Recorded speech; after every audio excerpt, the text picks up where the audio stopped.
Bayangkan sebuah makam kuno berusia lebih dari 1400 tahun yang tersembunyi di puncak gunung tinggi, menyimpan rahasia seorang kaisar legendaris yang membawa Tiongkok ke masa keemasan. Makam Zawoling, tempat peristirahatan Kaisar Taizong dari dinasti Tang, adalah situs pemakaman kekaisaran terbesar di dunia. Meskipun banyak artefak megah telah ditemukan di sekitarnya, ruang utama makam ini hingga kini tetap tertutup rapat, membuat para arkeolog dan sejarawan terus bertanya-tanya apa yang sebenarnya tersembunyi di dalamnya. Makam Zawoling terletak di Gunung Jiuzhong, sekitar 80 km barat laut kota Xi'an, Provinsi Shanxi, Tiongkok.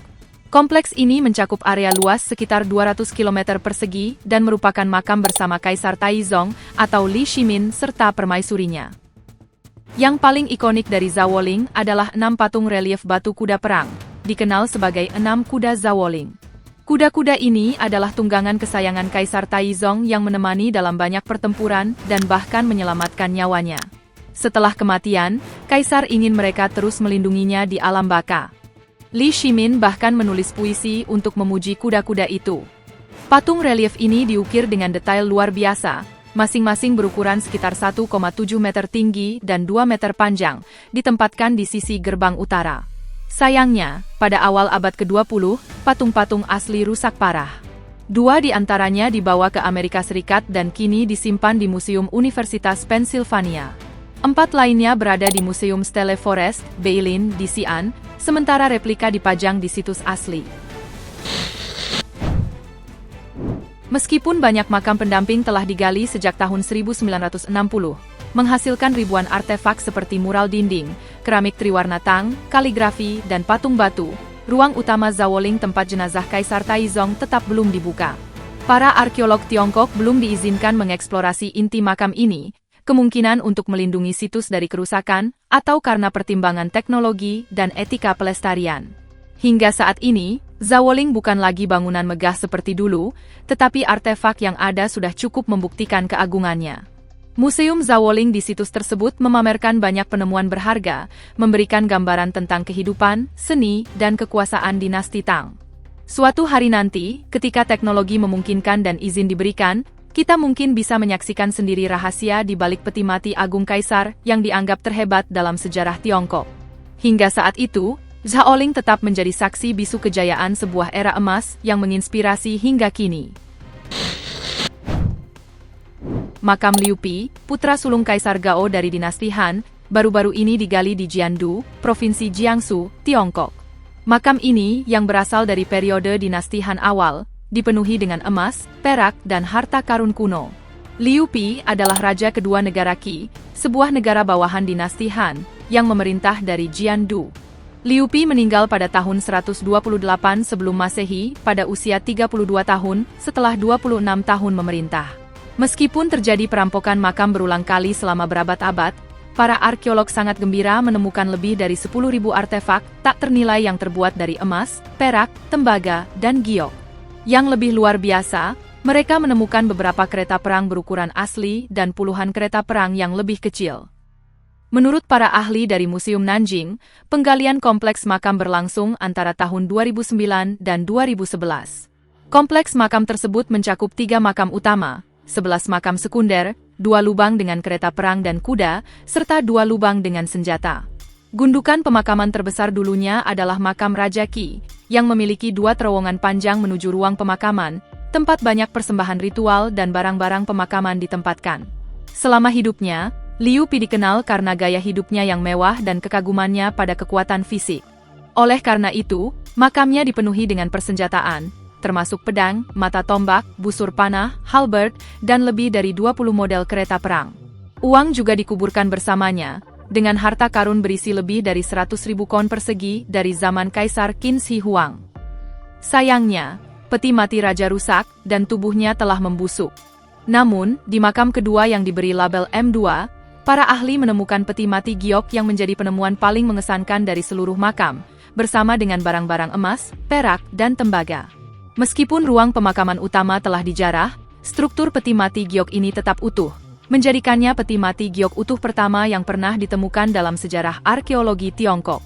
Ini juga merupakan pertama kalinya patung gajah dan badak ditemukan, menunjukkan bahwa Tiongkok pada saat itu telah memulai perdagangan dengan negara-negara asing. Setelah kematian Liu Pi, putranya Liu Ang menggantikannya sebagai raja bawahan. Akhirnya, di bawah tekanan pasukan Raja Qi yang dipimpin Liu Ang, kekuasaan kembali ke keluarga Liu, dan putra Liu Bang, Liu Heng, menjadi Kaisar Wen dari Han. Pada akhir tahun 1980, para petani di kota Danghao, Provinsi Jiangxi, Tiongkok, menemukan beberapa keramik perunggu saat menggali pasir. Lokasi penemuan ini berada di dekat situs arkeologi Neoduchen, yang dengan cepat menarik perhatian penduduk setempat dan pihak berwenang. Arkeolog segera melakukan penyelidikan dan menemukan sebuah makam kuno. Lebih dari 1.500 peninggalan budaya dikumpulkan dari makam dinasti Shang berusia 3.000 tahun ini, termasuk 486 barang perunggu dan 754 benda giok.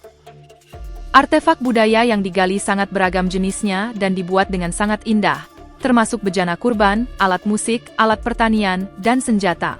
Di antara barang-barang tersebut, sebuah benda perunggu bernama harimau berekor dua dari dinasti Shang membuat semua sarjana terkejut. Harimau ini digambarkan dengan mulut besar, keganasan, dan kesiapan untuk menyerang kapan saja. Menariknya, seekor burung kecil bertengger di punggungnya. Hubungan aneh antara harimau perkasa dan burung kecil ini tetap menjadi misteri, memicu imajinasi generasi selanjutnya. Punggung harimau dihiasi dengan pola-pola rumit, namun membentuk lubang yang harmonis, menunjukkan keterampilan luar biasa. Melalui barang-barang kuburan, sangat mungkin bahwa pemilik makam adalah seorang bangsawan. Sayangnya, tubuh di dalam peti mati telah sepenuhnya membusuk, sehingga tidak mungkin untuk menentukan identitas penghuni makam. Para pekerja menemukan 24 gigi, tetapi setelah dikonfirmasi, ditemukan bahwa gigi-gigi ini bukan milik orang yang sama, semakin memperdalam misteri seputar pemilik makam. Selain itu, artefak giok yang digali dari makam menunjukkan keterampilan ukiran yang luar biasa dari para pengrajin giok selatan pada masa itu. Selain itu, 260 senjata digali dari makam tersebut, beberapa di antaranya digunakan dalam ritual kuno. Beberapa senjata memiliki bentuk yang tidak biasa, termasuk pedang pendek yang sangat mirip dengan jenis pedang yang populer selama periode Romawi Timur di Tiongkok.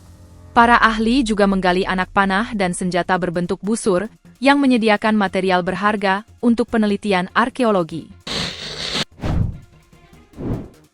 Sepanjang sejarah manusia, hanya sedikit nama yang menyimpan misteri sebesar Genghis Khan, Kaisar Mongol Agung yang menaklukkan hampir seluruh dunia dan menciptakan kekaisaran yang membentang dari Asia hingga Eropa.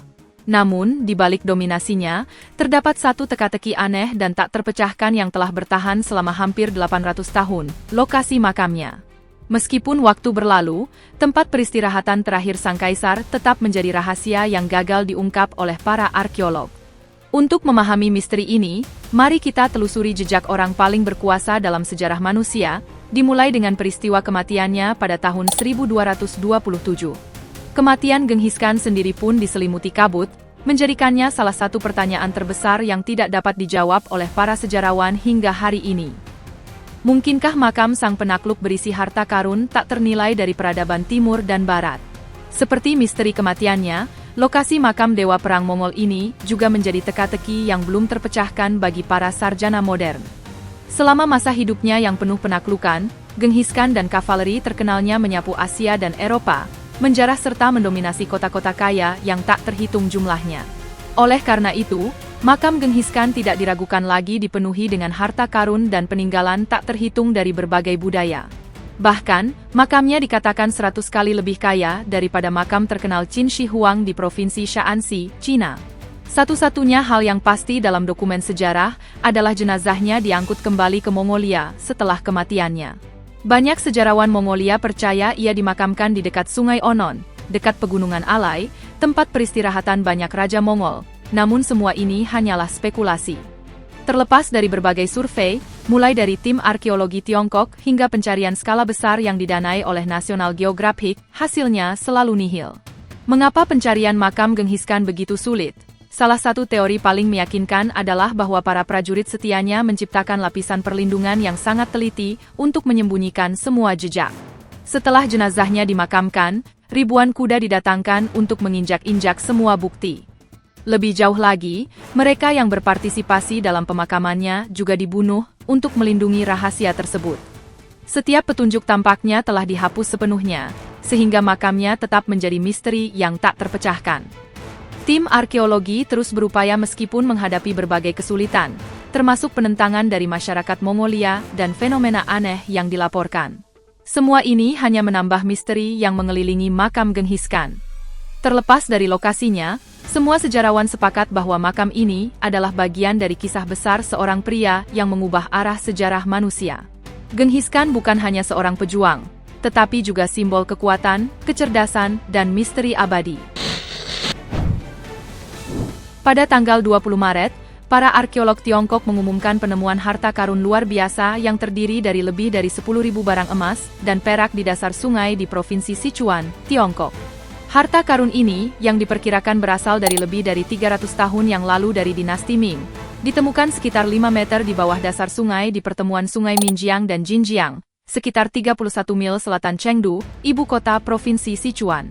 Harta karun itu berisi banyak koin serta perhiasan yang terbuat dari emas, perak, dan tembaga, bersama dengan senjata besi seperti pedang, pisau, dan tombak. Meskipun prasasti pada barang-barang emas dan perak belum diuraikan sepenuhnya, para arkeolog mencatat bahwa desain rumit pada perhiasan tersebut menunjukkan keahlian tinggi para pengrajin kuno. Li Boqian, seorang arkeolog dari Universitas Tiongkok, menyatakan bahwa barang-barang ini sangat berharga untuk studi ilmu pengetahuan, sejarah, dan seni Tiongkok, serta memberikan wawasan penting tentang kehidupan politik, ekonomi, sosial dan militer dari periode dinasti Ming tahun 1368 hingga 1644. Daerah penemuan ini dikenal sebagai lokasi bersejarah di mana pemimpin pemberontakan petani, Zhang Xianzhong, dikalahkan oleh tentara Ming pada tahun 1646. Legenda setempat telah lama menceritakan bahwa Zhang Xianzhong membawa 1.000 perahu yang penuh dengan emas, perak, dan harta karun yang dijarah dari penyerbuannya ke dermaga Lawohu di Jiangkou, Kabupaten Pengshan, Tiongkok. Di sanalah ia disergap oleh jenderal-jenderal Ming, menyebabkan sebagian besar armadanya tenggelam ke sungai. Barang-barang yang ditemukan selama penggalian ini telah membantu menentukan lokasi pertempuran dan memberikan bukti nyata tentang peristiwa sejarah yang sebelumnya hanya dianggap legenda atau kisah rakyat. Penemuan spektakuler ini mengesahkan kisah tragis kekalahan Zhang Xianzhong dan mengungkap kekayaan luar biasa yang ia kumpulkan selama pemberontakannya.